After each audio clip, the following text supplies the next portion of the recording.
Nah, ini pembukaan bagian awal kita terkait dengan RPS-nya. Jadi di situ kalau kita lihat di situ ada 16 kali tatap muka dikali 150 menit yang dimana dua diantaranya seperti kita tahu adalah UTS dan UAS. Oke, selanjutnya ini deskripsi kita.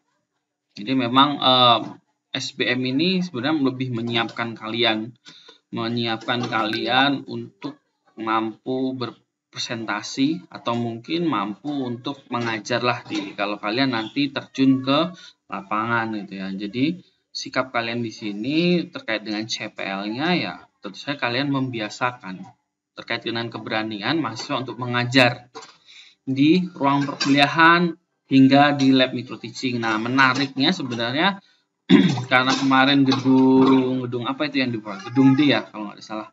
Itu dibongkar yang ada lab micro teachingnya. Setelah itu dipindah. Sekarang sudah dipindah ke gedung M. Jadi lab itu sekarang berpindah ke gedung M. Saya sempat melihat labnya sekarang lebih baik lah. Lebih baik dibanding lab sebelumnya, dari kursinya, dari tata letaknya, ruangannya dan sebagainya lebih baik. Jadi belum tahu juga ini apakah kita bisa menggunakan lab itu. Biasanya mata kuliah SBM ini kita praktek ya, kita praktek di lab. Nanti kalian ngajar seperti biasa, ngajarlah intinya ngajar SMA. Lalu kalian itu nanti ada teman-temannya sebagai siswa yang ibaratnya kita setting sesuai dengan keadaan. Nah, nanti itu biasanya direkam oleh IT, direkam nanti di burning jadi CD lalu dikumpulkan seperti itu. Cuman waktu kemarin awal rapat perkuliahan memang sempat dibahas oleh WD1 ya, untuk penggunaan lab bisa diatur. Cuman nanti akan kembali lagi apakah kebijakan itu bisa dilaksanakan atau tidak. Karena kita nggak tahu nih pandemi sampai kapan ya. Mudah-mudahan bisa segera hilang dan kita bisa tetap tatap muka. Nah, pengetahuannya di sini kita tentu saja berkaitan dengan keterampilan dasar untuk mengajar, metode, model pembelajaran, dan RPP. Ini wajib lah ibaratnya untuk pengetahuan ini. Karena dasar kalian ngajar itu ya awalnya ini. Nah, kalau kalian sudah tahu ini, maka kalian bisa mulai langsung, ibaratnya sudah bisa mulai langsung mengajar di kelas. Lalu biasanya kan kita melakukan evaluasi terhadap kegiatan pembelajaran kita. Apabila ada yang kurang gitu, atau mungkin belum sesuai, atau mungkin belum sesuai dengan RPS, kalau di sini RPP ya, sesuai dengan RPP, tetap kita bisa perbaiki di pertemuan yang akan datang. Seperti itulah. Nah, keterampilan umumnya terkait dengan peer teaching ya, yang tentu saja mahasiswa itu menggunakan variasi dalam model pembelajaran pengajarannya. Jadi nanti kalian di sini sudah mulai menyiapkan ya. Walaupun kita baru di sini, tapi kalian bisa menyiapkan. Nanti saya sebenarnya pengen praktek apa ya? Karena output dari perkuliahan ini kalian tuh wajib membuat, kalau dulu ya semester dulu sebelum adanya pandemi ini mahasiswa wajib membuat video micro teaching gitu. Jadi mungkin bisa dipikirkan dari sekarang kalian itu mau ngajar apa ya, mau pakai metode apa, media apa, dan mungkin bisa juga menyusun RPP seperti apa. Jadi boleh dipikirkan dari sekarang. Nah, biasanya pada saat pembuatan video micro teaching ini berlangsung setelah kita UTS, kita mulai sudah pembuatan RPS, diskusi tentang bagaimana materi yang akan dibahas dan sebagainya. Keterampilan khususnya tentu saja kalian mempunyai keterampilan dalam mengajar yang disesuaikan dengan waktu RPP. Nah, di sini memang video itu ada beberapa dosen yang mengatakan pada saat pembuatan video presentasi itu kadang ada yang 10 menit, 15 menit, dan 20 menit. Satu mahasiswa, maka nanti kalian bisa menyesuaikan waktu itu dengan RPP. Walaupun ya kalau ke praktek nyata pasti jauh lebih lama Misal 2 kali mata pelajaran jam mata pelajaran. 1 jam mata pelajaran di SMA misal berapa? 45 menit misal seperti itu. Kalau 2 kali berarti ya 90 menit mengajar. Nah, ini penyesuaian waktu ini yang sangat harus kita pikirkan, karena cukup banyak ya, misal kalian mengajar 90 menit gitu. Jadi apa yang mau disampaikan gitu kan? Ngomong 90 menit itu lama loh. Maka di RPP itu kan kita rancang terlebih dahulu.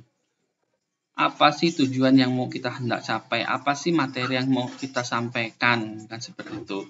Biasanya kan di RPP itu ada kegiatan awal. Ya, biasa kegiatan awal itu apa? Mengatur kelas, memulai doa, gitu ya, mengingatkan siswa terkait dengan materi yang lalu dan sebagainya. Berarti di situ kalian juga harus mempunyai rentan waktu di kegiatan awal itu ada berapa menit. Nah, kegiatan inti penyampaian materi. Kalau misalnya kalian patok itu di kegiatan awal 15 menit, berapa kegiatan inti? Kan seperti itu. Kegiatan intinya kalian menyampaikan materi yang sudah kalian susun. Gitu. Tapi yang perlu diperhatikan adalah penggunaan taksonomi Bloom pada saat kalian pembuatan RPP. Nah, anak SMA itu tarafnya di mana ya? Apakah dia sudah hot atau high order thinking gitu atau belum? Kalau kayak kalian ini sudah perkuliahan ini sudah krit, bisa menciptakan. Nah, biasanya kalau SMA itu lebih di bawahnya. Biasanya taksonomi Bloom kan C1 sampai C6. Biasanya itu bisa juga C3, C4, C5 gitu. Siswa bisa pakai C3. Nah, di situ kan kalau nantilah kita bahas itu, ini sekilas saja. Taksonomi Bloom ada C1 ada beberapa kalimat yang bisa kalian gunakan untuk membuat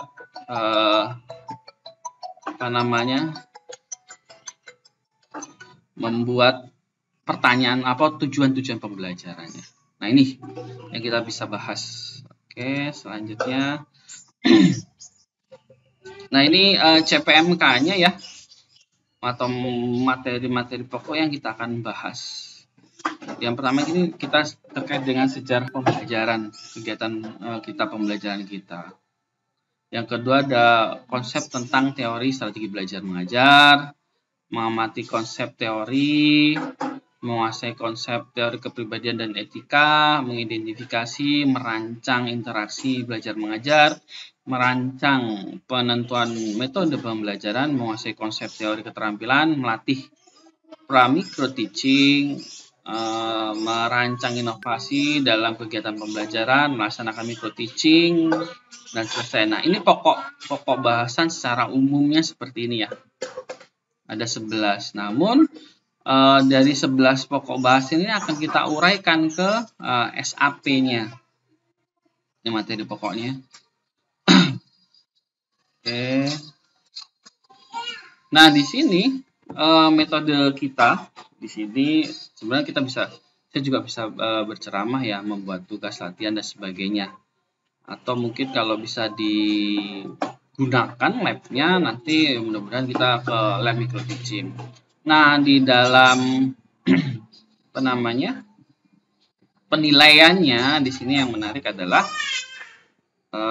oke, sebentar saya.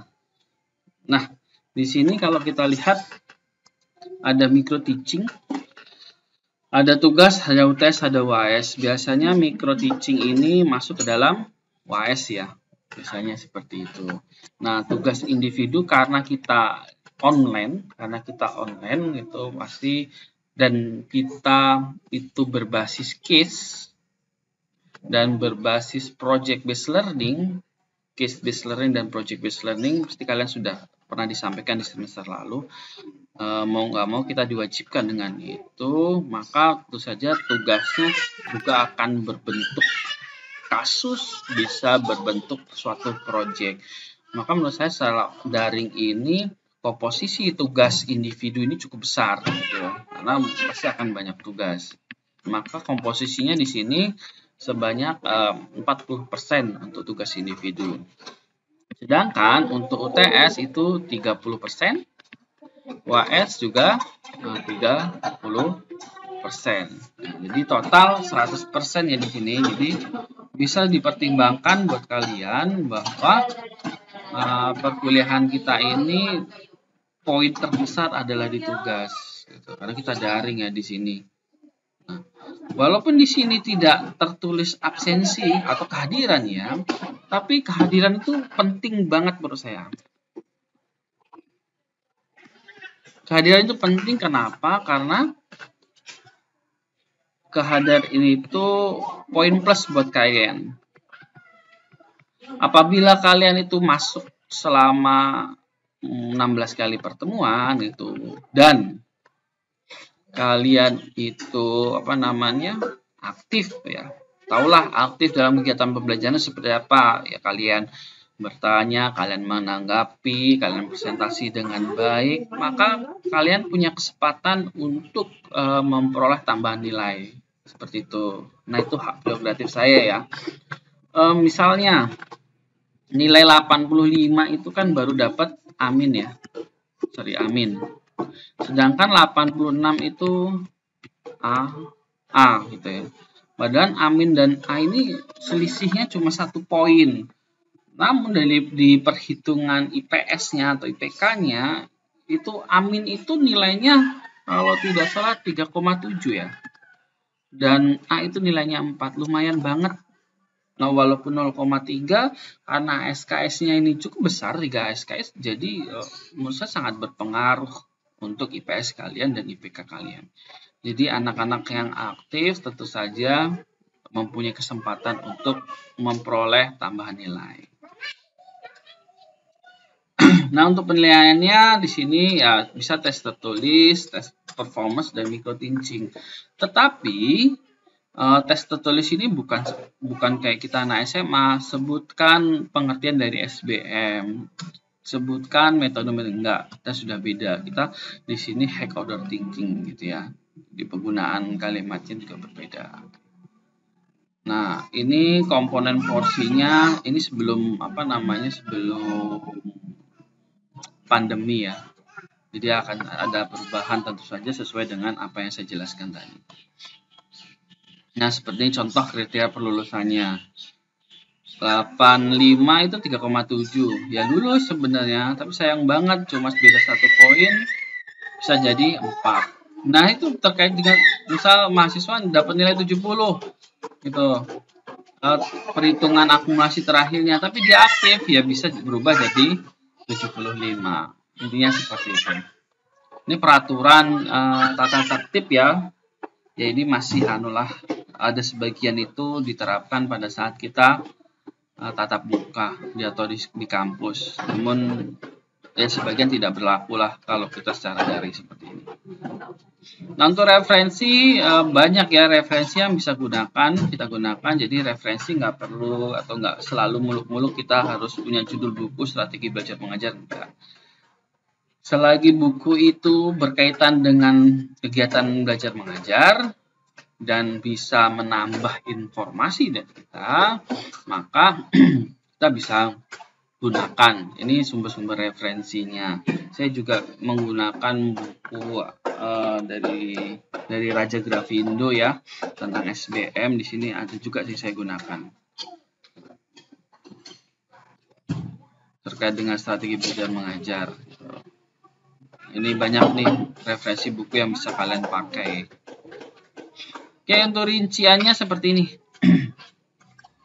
Di pertemuan pertama ini kita akan membahas ini sampai pertemuan 16 lah nanti ini akan saya share.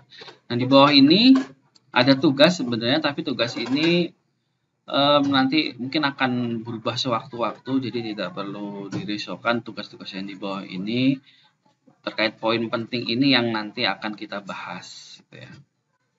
Nah, di pertemuan 11 ini pertemuan 11 ya.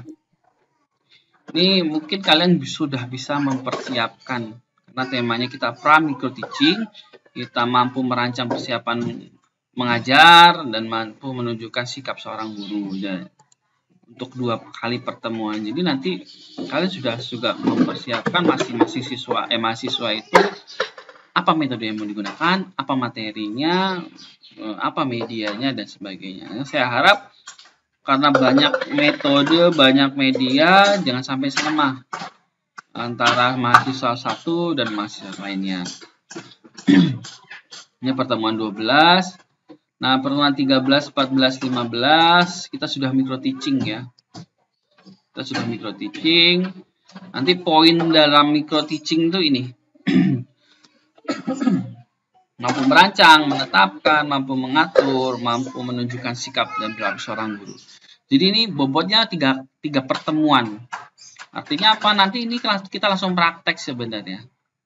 Nanti kita lihat apakah di pertemuan 13, 14, 15 ini kita bisa menggunakan lab atau kita masih tetap online seperti ini. Jadi nanti akan diberi kesempatan satu mahasiswa ya kurang lebih 15 menit sampai 20 menit gitu, untuk menyampaikan atau mengajarlah praktek micro teaching. Nah, selanjutnya ini UAS seperti biasa. Oke, sampai di sini ada pertanyaan untuk RPS-nya atau mungkin sistem penilaiannya.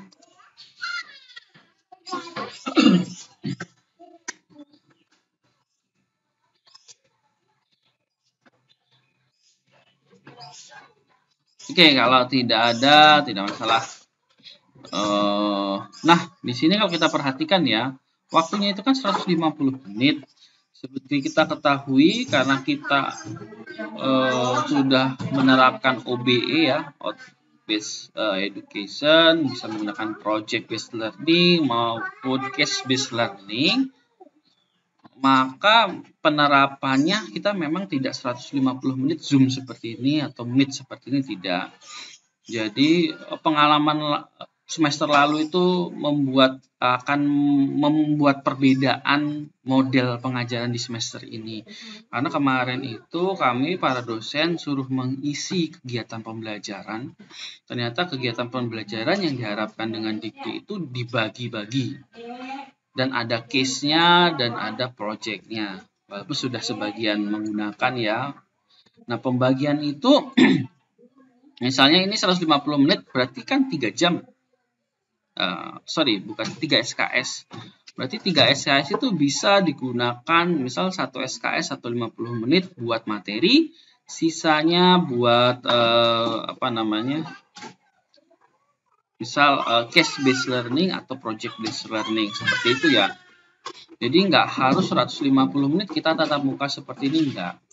Apabila kita sudah menyampaikan materi, misal materinya 50 menit dan ada dari materi yang kita sampaikan itu case-nya bagus banget gitu ya, atau ada project di dalamnya, maka sisanya bisa langsung kalian praktek. Jadi bisa nggak perlu online lah, tinggal kalian kerjakan dan kumpulkan.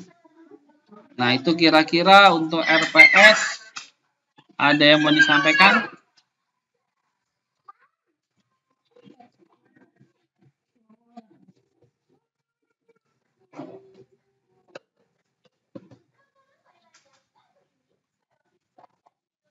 Oke, kalau tidak ada, kita akan masuk ke materi. Ya, close dulu.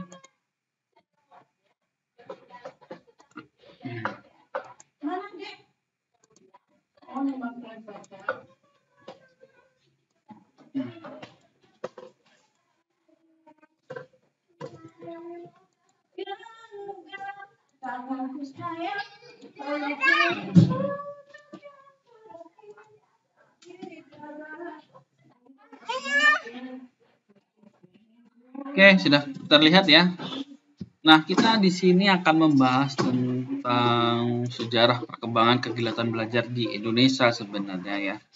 Lalu ada pembahasannya, kita akan ya mengulas sejarah lah terkait dengan perkembangan kegiatan pembelajaran, identifikasi kegiatan pembelajaran di kelas, dan variasi pembelajaran magang, PKL atau PKM. Nah, ini penting nih. Karena saya belum tahu apakah kalian sudah dapat informasi terkait dengan kegiatan semester depan, karena kalian semester 5 kalau nggak salah. Apakah sudah ada pelaksanaan PKL selama 1 semester atau belum, mungkin Bu Niken yang berhak menyampaikan ya. Intinya saya memberi arahan. Nah, mungkin kita menyamakan persepsi terlebih dahulu ya. Di pertemuan pertama ini saya ingin kalian memberikan pendapat apa arti dari pembelajaran. Siapa yang mau menyampaikan pendapatnya? Apa sih pembelajaran menurut kalian?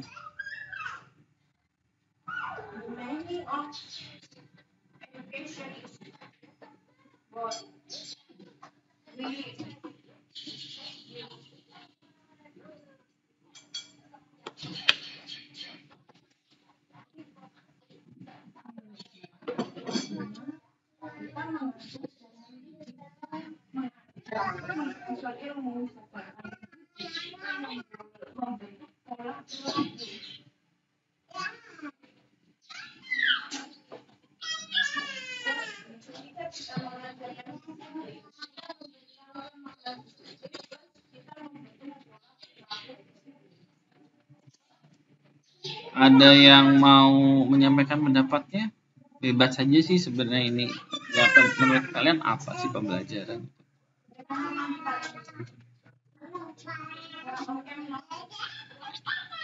Ini lo join milu nggak mau. Pak, izin jawab, masuk nggak suara saya? Silakan. Putus.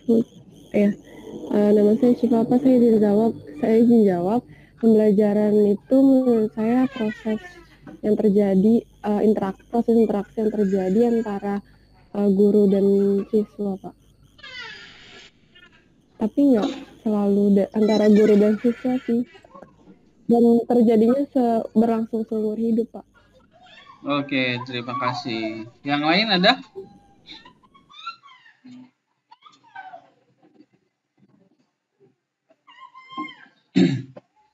Ayo dong, mahasiswa aktifan.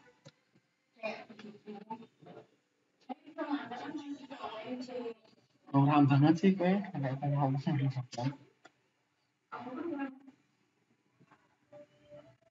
Mau kira?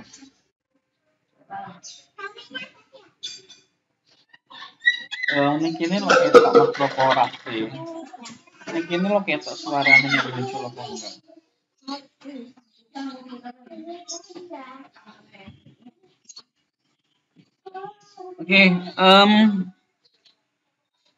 Oke, terima kasih Syifa ya atas pendapatnya. Kalau kita lihat pembelajaran itu kan suatu kegiatan ya berarti. Kalau kegiatan itu ada suatu tindakan, berarti pembelajaran itu bisa dikatakan suatu interaksi, gitu ya. Suatu interaksi antara seseorang. Kalau kita mengkaitkan dengan kegiatan pembelajaran atau kegiatan di sekolah, maka ada interaksi antara siswa dan murid yang di dalamnya ada proses transfer ilmu pengetahuan, kan seperti itu yang disampaikan guru kepada murid. Nah, selain ada transfer ilmu pengetahuan, ada juga transfer sikap gitu ya, sikap dan perilaku. Jadi mengajar itu bukan sekedar bukan sekedar kalian menyampaikan materi terus selesai, enggak, tapi membangun sikapnya juga. Nah, ini yang dikhawatirkan. Kalau misalnya kalian pintar tapi perilaku kalian buruk, kan juga tidak baik.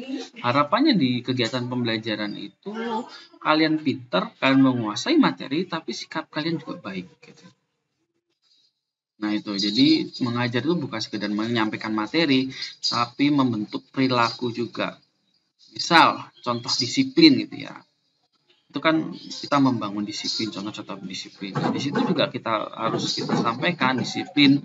Misal kalau materi disiplin adalah bla bla bla, disiplin tepat waktu gitu. Dan ya guru juga bisa menyampaikan bahwa kita mulai jam 8 ya, mulai jam 8. Kita mau selesai pukul sekian gitu ya. Nah, jadi di situ. Jadi pembelajaran itu bukan sekedar materi, tapi kita membentuk sikap dan perilaku siswa. Itu penting banget.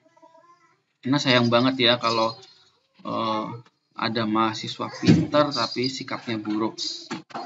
Kenapa? Kalau kita keluar dari perkuliahan ini, tentu saja kita tuh kembali ke masyarakat. kalau sikap kita buruk ya ke masyarakat, itu lulusan mana sih kok sikapnya kayak gitu, UNJ. Jadi kayak gitu. Maka ada beberapa kasus di mana pada saat sidang skripsi ya, anak itu pintar menjawab, pintar sidangnya bisalah, hasilnya bagus, tapi sikapnya buruk, cara komunikasi dengan dosennya tuh buruk gitu. Maka ada juga kasus seperti itu yang tidak diluruskan, karena bukan sekedar nilai yang dicapai, tapi pembentukan sikap dan perilaku yang baik itu yang akan dicapai juga.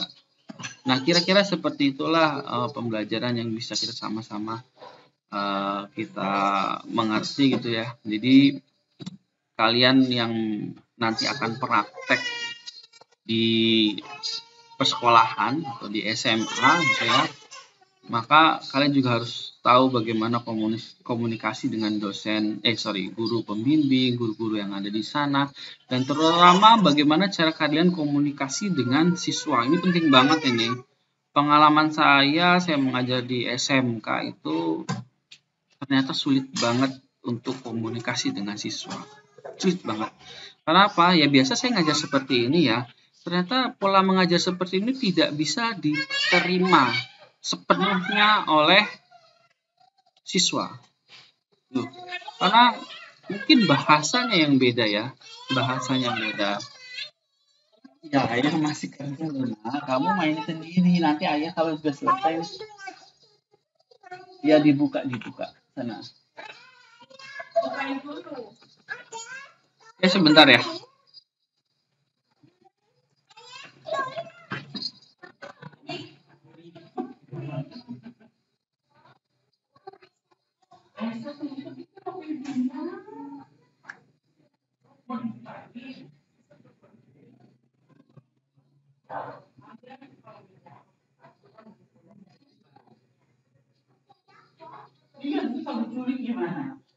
Iya, mama nggak bisa nemenin mama nyuapin nanti.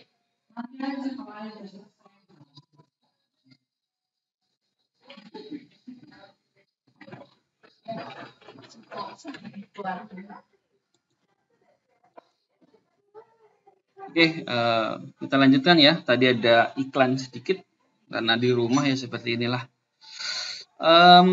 Tadi saya sampai mana ya? Oke, tadi terkait dengan pengalaman saya di SMK. Jadi itu menarik banget menurut saya. Dan menurut saya sangat sulit.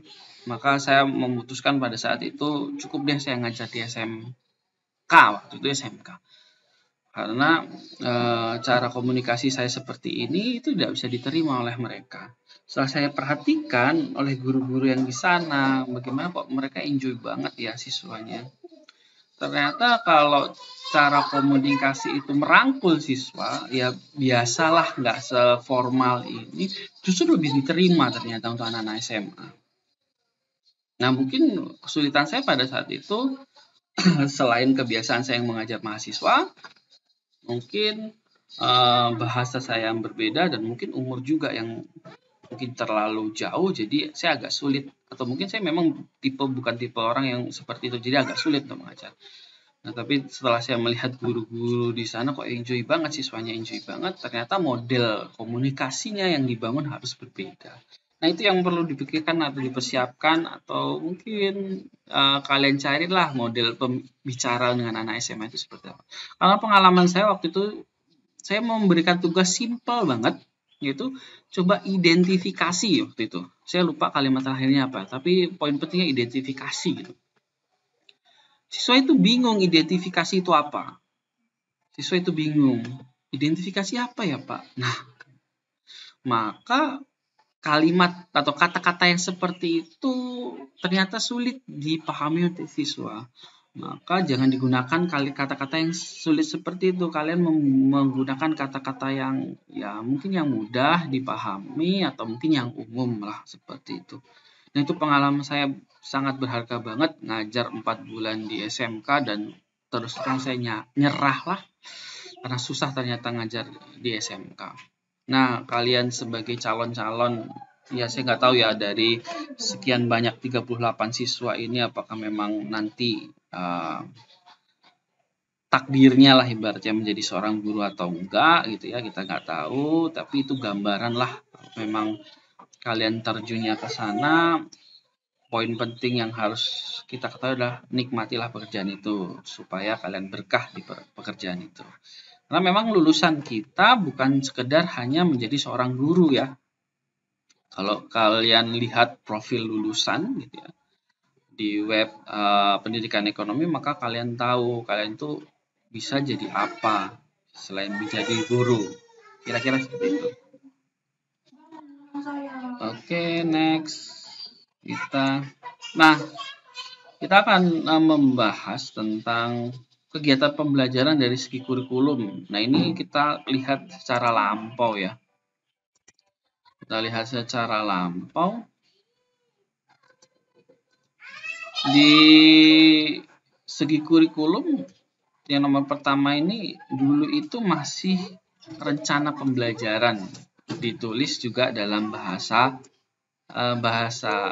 Indonesia tipe lama ya ini ya, bukan pakai C tapi TJ itu dibaca C gitu ya.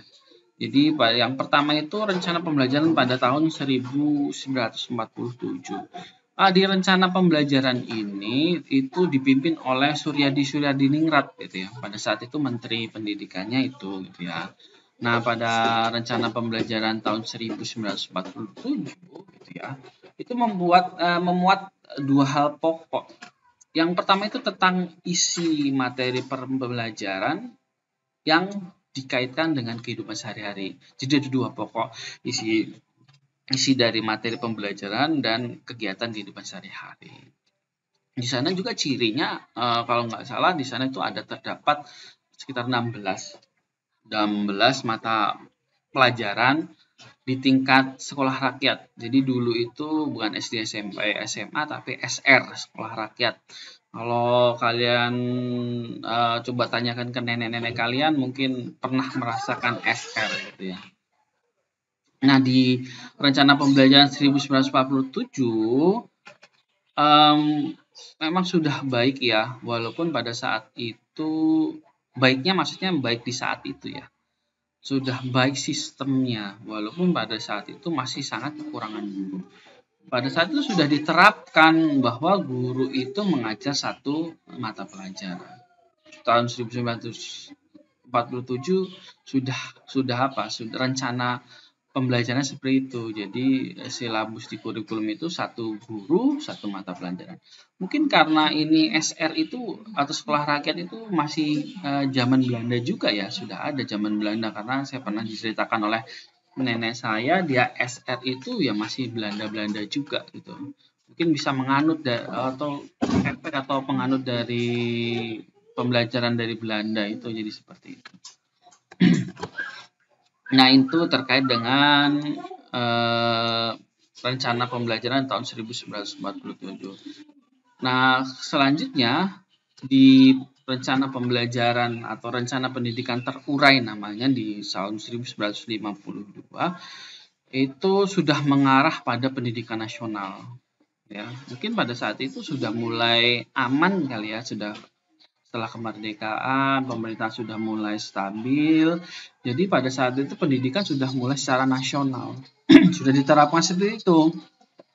Jadi RPP pembelajarannya di sana juga masih sama dengan rencana pembelajaran 1947 ya.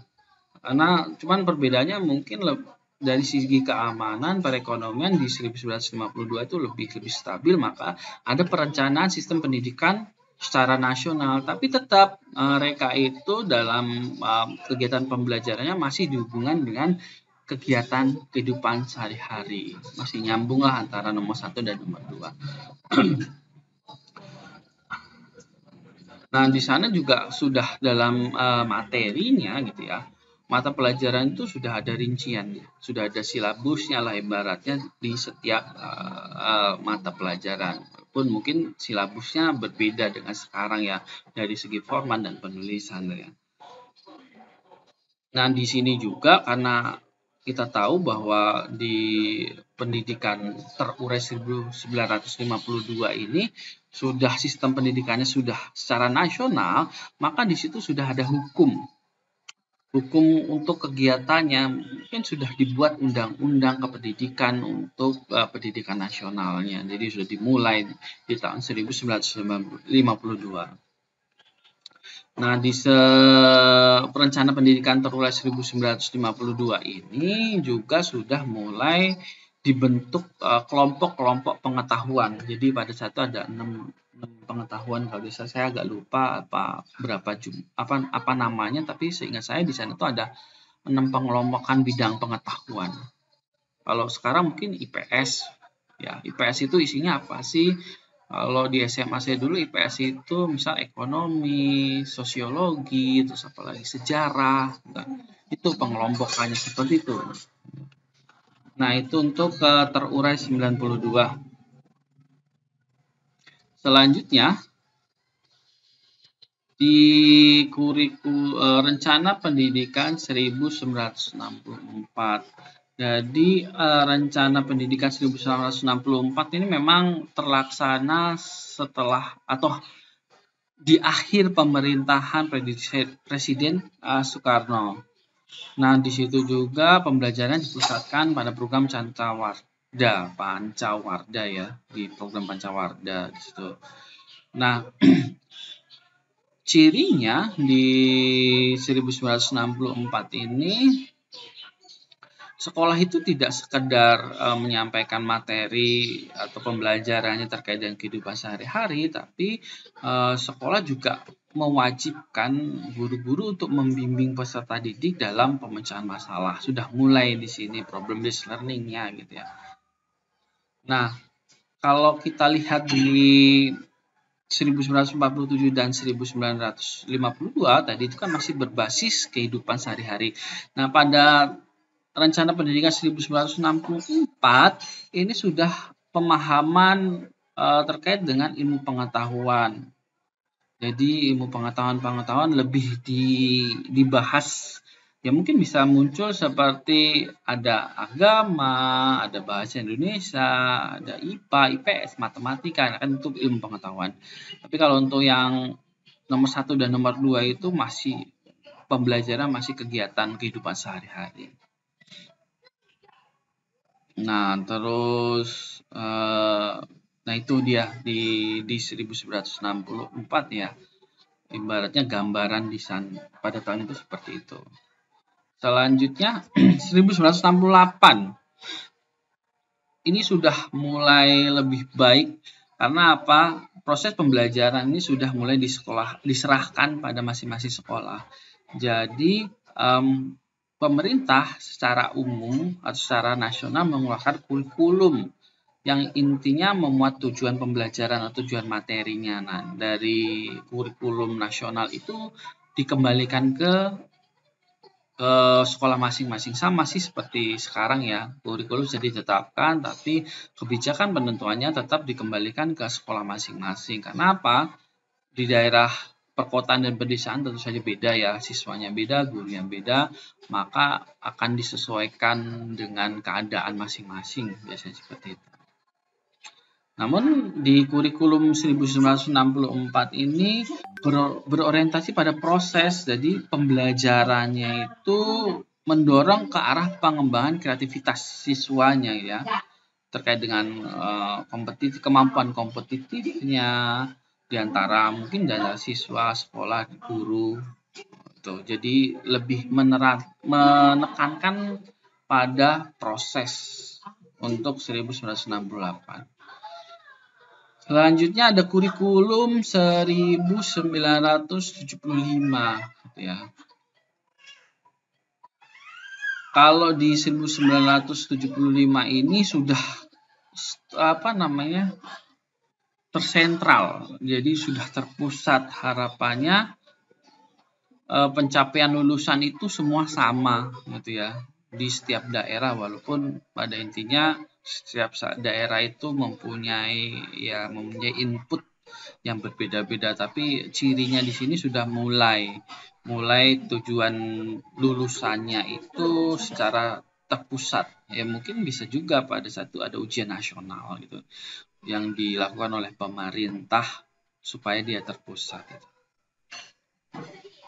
Nah, kalau untuk yang 1976 ini sudah diserahkan guru, jadi guru untuk mencapai tujuannya, gitu ya, dalam pelaksanaan tugas mengajarnya itu sudah diserahkan oleh guru. Jadi guru punya kepentingan sih bagaimana cara untuk mencapai tujuan pembelajaran yang sudah ada. Nah, itu untuk 1975. Selanjutnya untuk kurikulum. Selanjutnya di sini ada kurikulum 1984, ada kurikulum 1994, ada kurikulum suplemen 1992. Mungkin kalian belum pernah merasakan ini ya. Saya pernah yang 1999 ini. Tapi pada saat itu seingat saya mungkin SD itu ya. Jadi pada saat itu ya satu guru satu kelas. Satu guru satu kelas, dan satu guru itu memegang banyak sekali mata pelajaran, saya ingat waktu itu. Dan pada waktu itu lebih sifatnya ya model pembelajaran masih sifat ceramah dan tugas lah pada saat itu. Nah, ini kurikulumnya, mungkin sedikit pengetahuan buat kalian.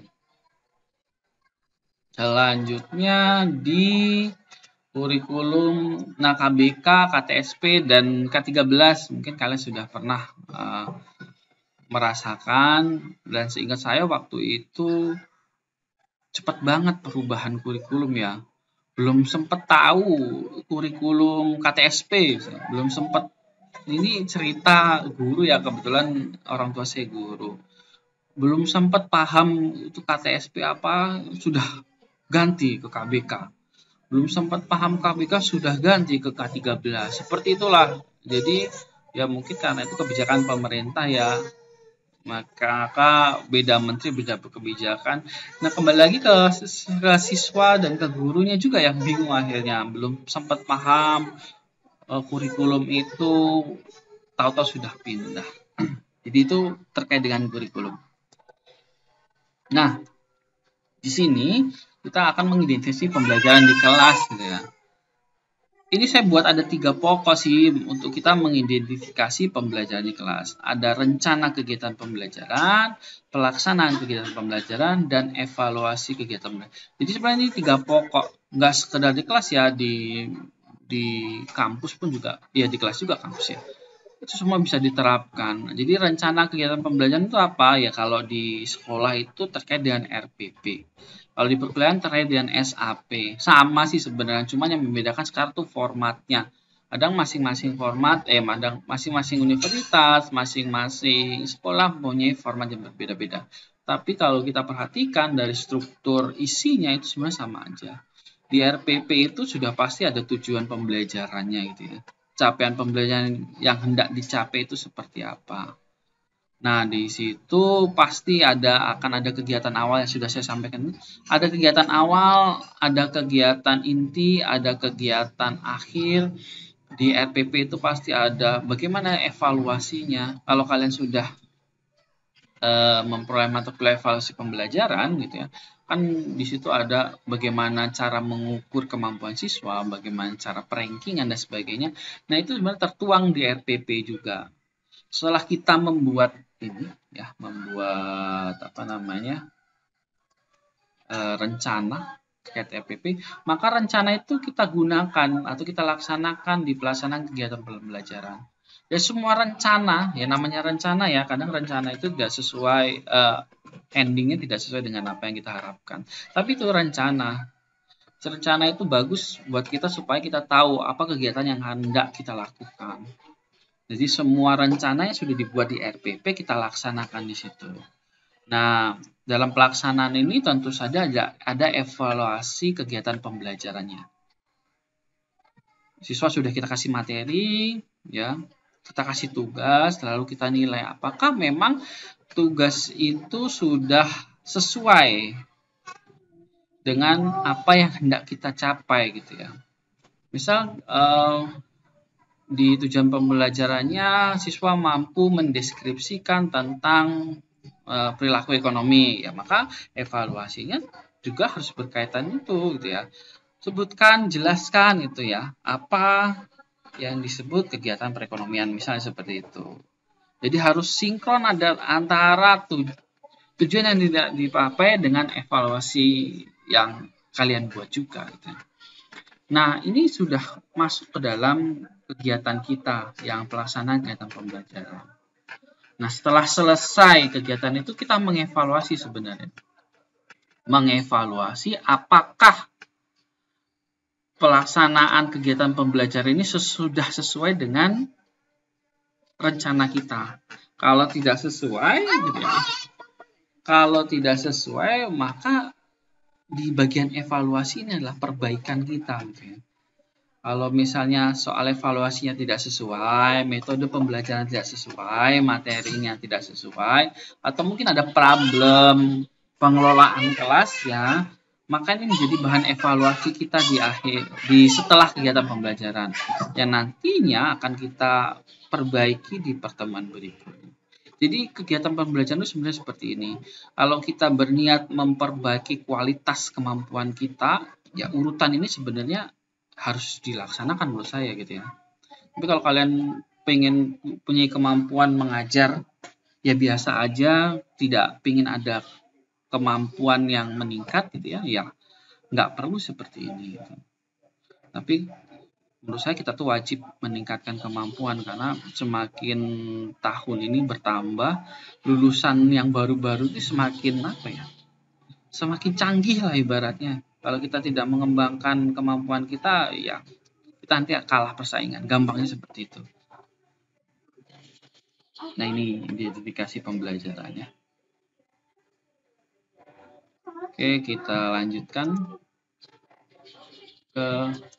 Nah, kita ngomong terkait praktik kegiatan praktik kerja lapangan ya atau magang, sama seperti ini ya, yang ketiga ini variasi magang PKL dan PKM. Nah, variasi ini sebenarnya ini akan saya menjelaskan terkait dengan pelaksanaan kita ya yang MBKM ini sebenarnya. Kalau kita tahu di beberapa kampus dikenal dengan magang, tapi tempat kita kayaknya sudah tidak ada magang. Yang sekarang yang kita ikuti adalah PKL, praktek kerja lapangan. Itu ada PKL 1 dan PKL 2 kalau di prodi kita ya. Jadi PKL 1 itu berkaitan dengan dunia usaha atau DUDI. PKL 2 itu terkait dengan persekolahan. Nah, ini pengertian dari PKL ini saya ambil dari pedoman PKL. Pedoman PKL. Jadi nanti bisa kalian lihat di web FE terkait dengan pedoman PKM atau PKL bisa seperti itu. Oke, sebentar Mbak ya.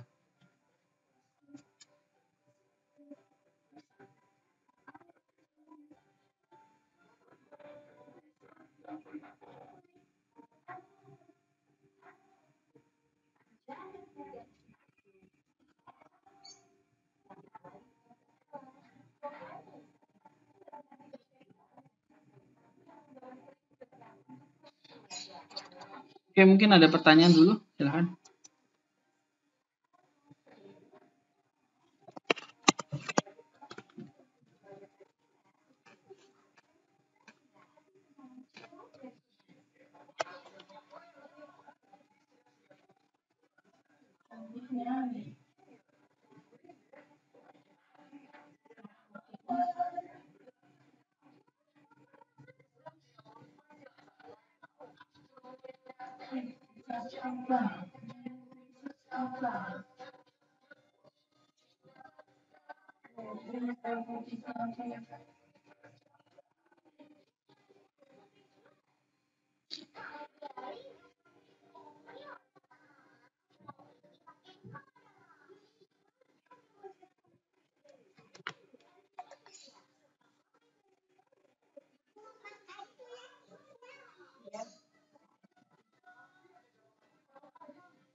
Oke, kita lanjutkan.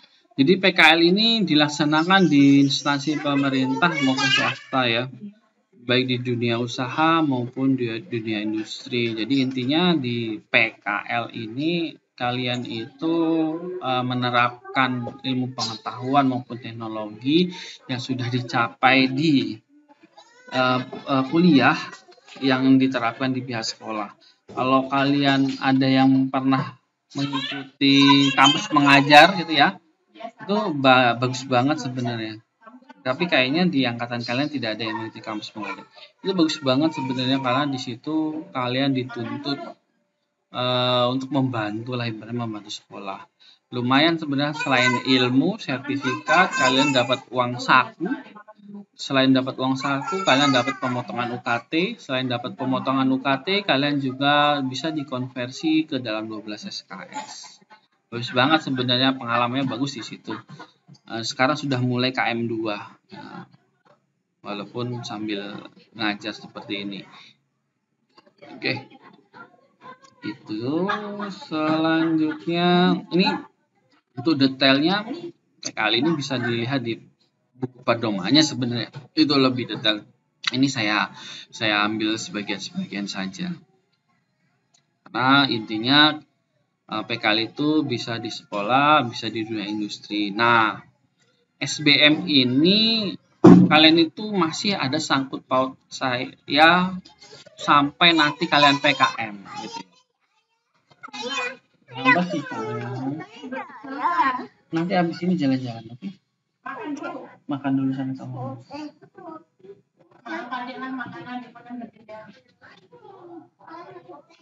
Oke, saya lanjutkan.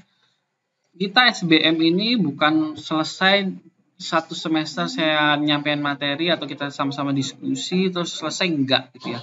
Kalian masih berlanjut sama saya itu nanti kalau sampai kalau kalian nanti PKM ya, misal PKM itu masih ada sangkut pautnya sama saya. Kebetulan saat ini gitu ya, saya itu masih koordinator PKM ke sekolah-sekolah ya.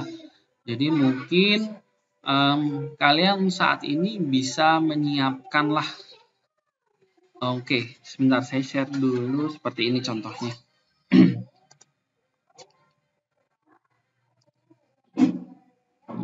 Oke.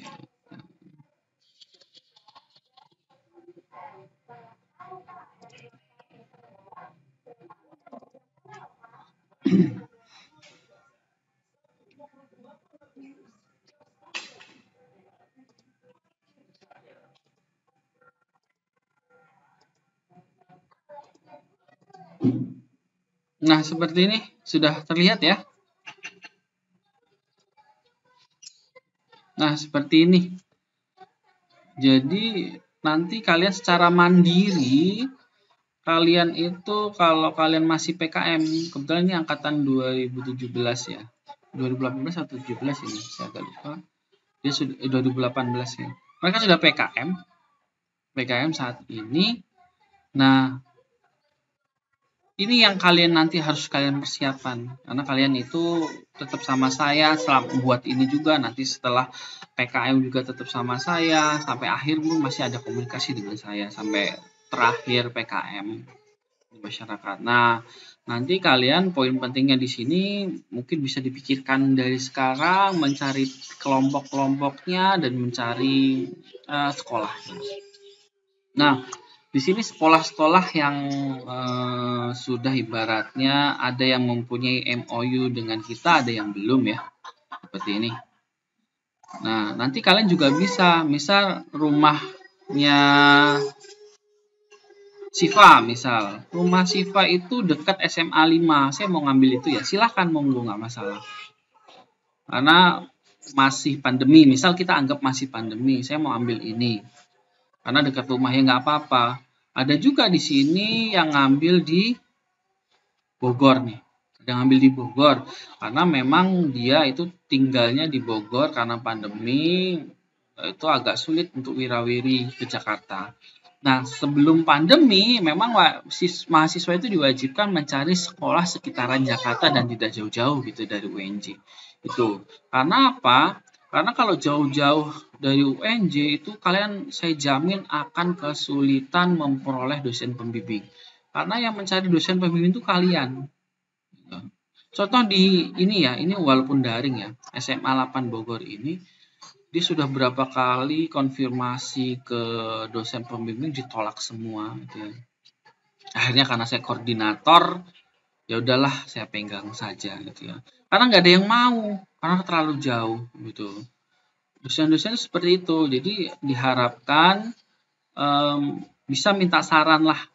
Misal kalian, saya pengen ke Bu Siti Fatimah Zahra nih, Bu, saya sudah dapat sekolah, misal seperti itu ya. Mohon mau menjadi dosen pembimbing gitu, dosen pembimbing. Misal beliau tidak mau karena terlalu jauh dari tempat tinggalnya, tapi beliau menyarankan misal di sekolah A gitu ya. Kalian juga bisa kalau kalian setuju di sekolah tersebut, kalian bisa memilih. Kalau memang kalian pingin banget sama Bu Siti Fatimah Zahra gitu ya. Jadi kelompoknya itu minimal 3, tapi tidak boleh lebih dari 5 ya. Karena apa? Yang dibayar itu sebenarnya 3 gitu. Untuk ke sekolahnya ya. Hanya 3. Kalau kebanyakan sampai lebih dari 5, kasihan juga guru pamongnya karena yang dihitung cuma 3. Tuh.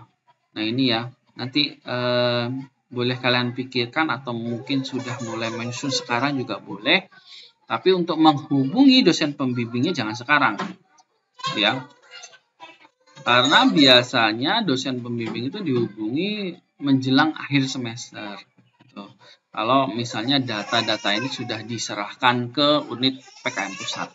Nah, nanti kalian juga bisa mengisi lah, misal nama siswa seperti ini ya, seperti ini kecuali 2 ini, dosen pembimbing dan NIP.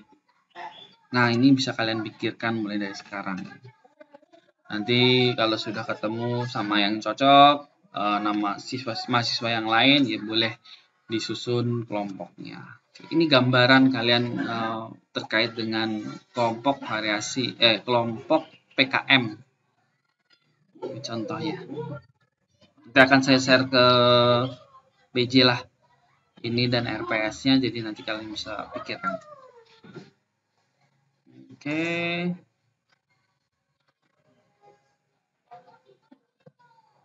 Nah, ada pertanyaan?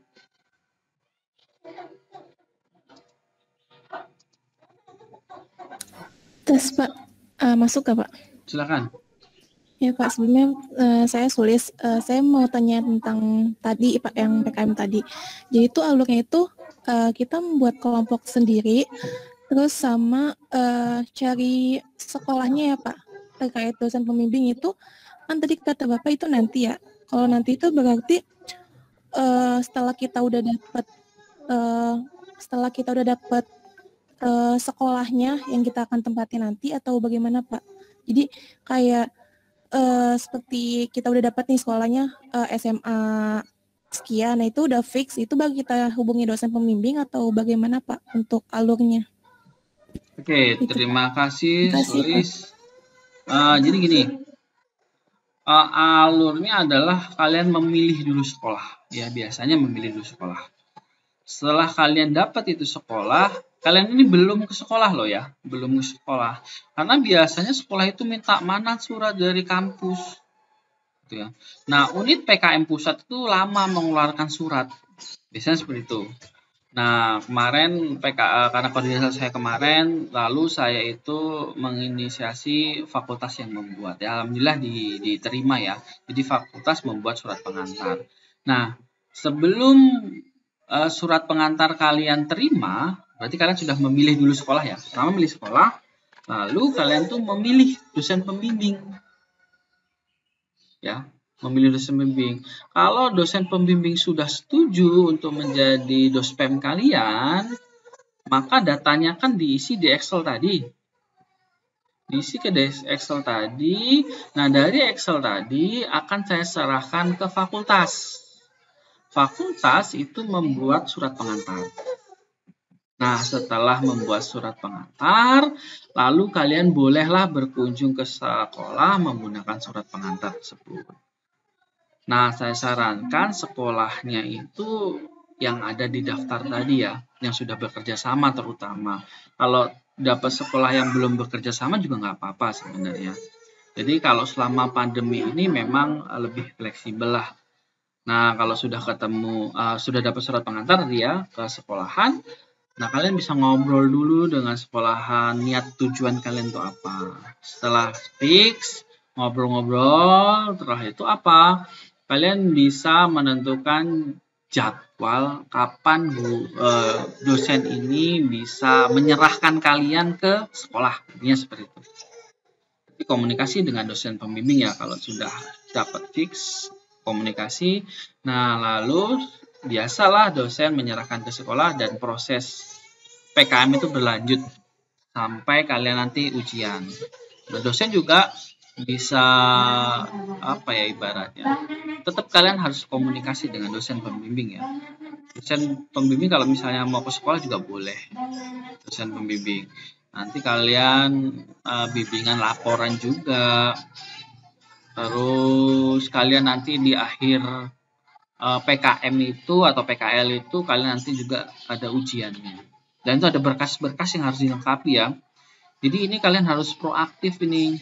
Apa sih berkas-berkas yang harus disiapkan gitu. Yang akan diserahkan ke sekolah, yang akan diserahkan ke dosen, yang akan diserahkan ke unit PKM pusat.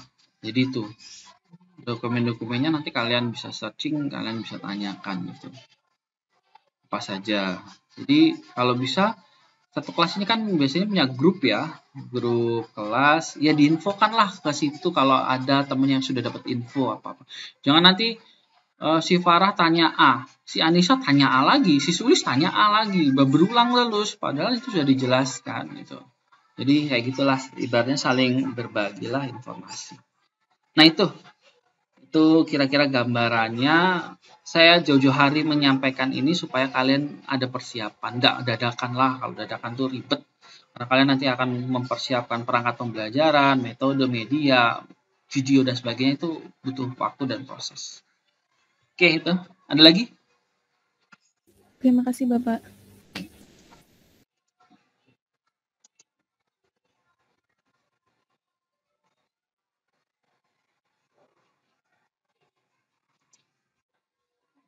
Oke, kalau tidak ada saya lanjutkan.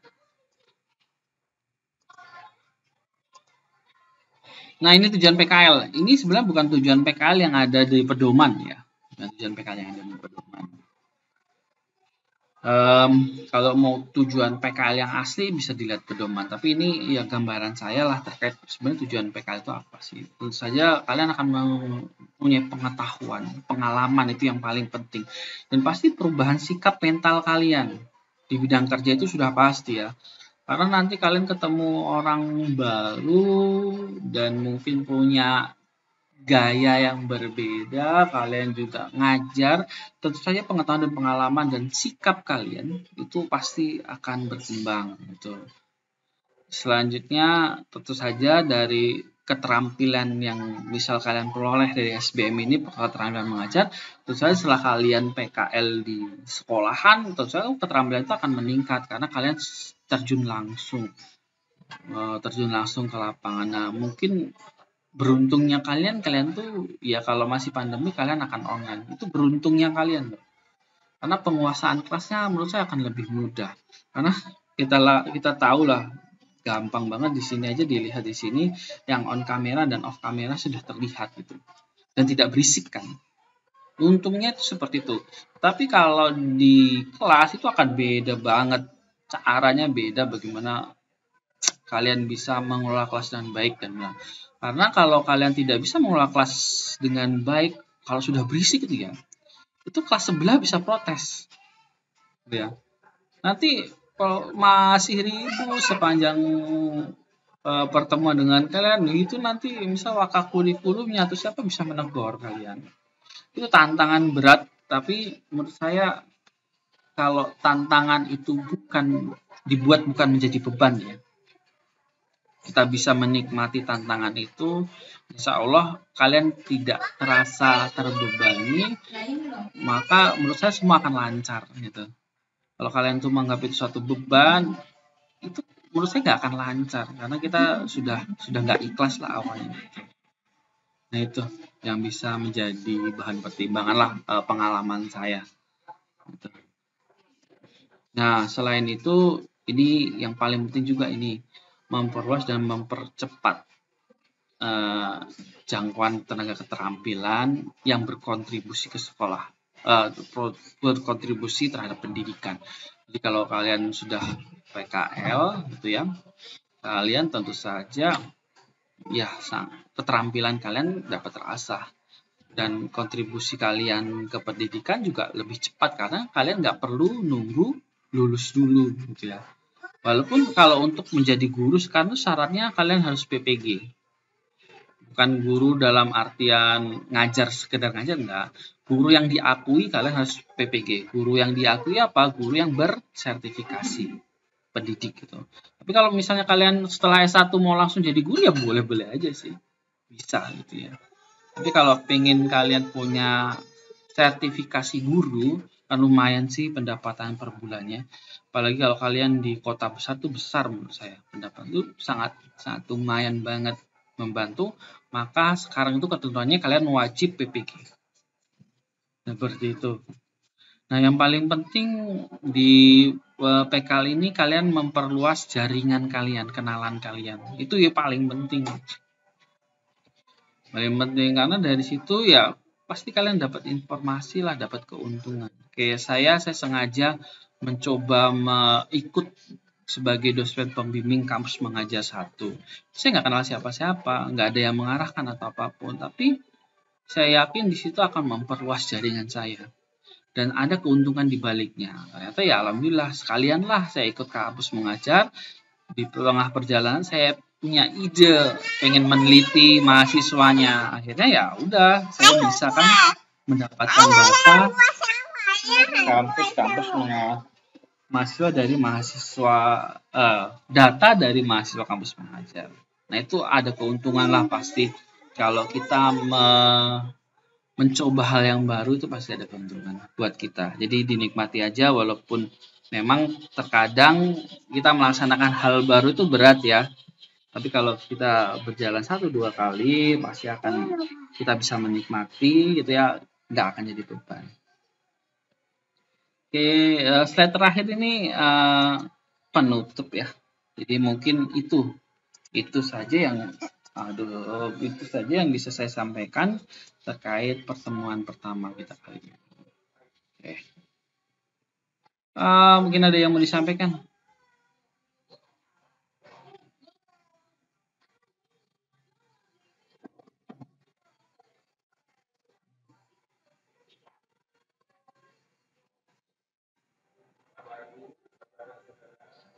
Oke, media pembelajaran kita sebenarnya fleksibel aja sih. Kita bisa menggunakan Google Meet, bisa kita menggunakan Zoom, kita bisa menggunakan Google Classroom. Ya. Kalau kalian masih ingat dengan saya waktu online kemarin, maka kita akan menggunakan Google Classroom juga ya. Google Classroom itu nanti akan digunakan untuk pengumpulan tugas, ya. Karena supaya tidak berceceran, Google Classroom juga bisa digunakan sarana kita untuk belajar. Kalau misalnya ada kelompok yang tidak dapat atau mungkin saya belum hadir tapi kalian mau menggunakan Google Classroom tidak apa-apa. Jadi kelompok tersebut bisa mengupload materinya ke Google Classroom dan tentu saja karena itu sifatnya nggak tatap muka seperti ini, kelompok juga wajib membuat video presentasi supaya bisa dilihat teman-temannya dan di situ juga bisa kalian diskusikan. Kira-kira seperti itu. Google Classroom ya, penggunaan Google Classroom. Terus ada lagi saya agak lupa satu lagi apa ya?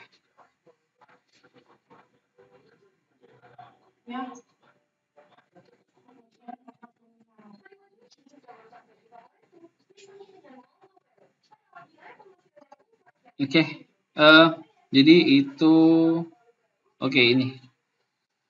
Jadi nanti ini akan saya serahkan. Sudah kelihatan belum? Oh belum ya. Saya ganti dulu.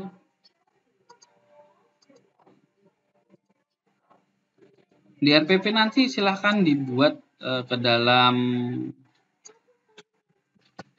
Ini pertemuan pertama saya ya. Pertemuan kedua, ketiga, 1, 2, 3, 4, 5, ya saya 6, 7, nah 10, 11 tidak perlu, 8, 13, 14 tidak perlu. Nah, jadi silakan dibagi ke dalam 8 kelompok ya. Pertemuan 10, 11, 13, 14, 15 tidak perlu gitu ya. Jadi silakan buat 8 kelompok, kalian bagi, nanti kalian diskusikan. Seperti biasa kalian buat kelompok, kalian menyampaikan materi terkait pembagian itu. Oke, ada satu lagi. Untuk evaluasi hari ini.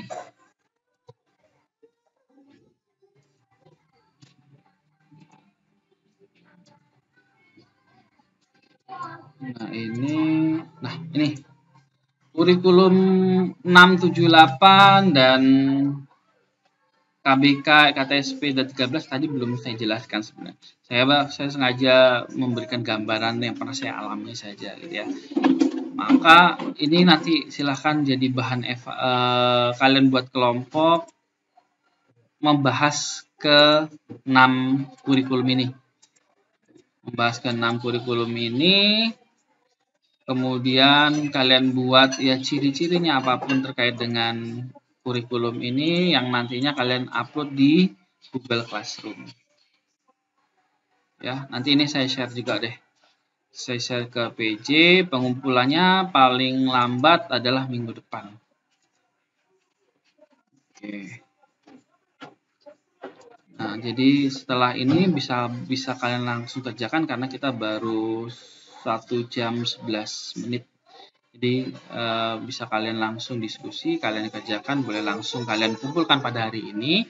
Namun juga saya kasih kesempatan kalian bisa mengumpulkan sampai terakhir minggu depan. Ada pertanyaan?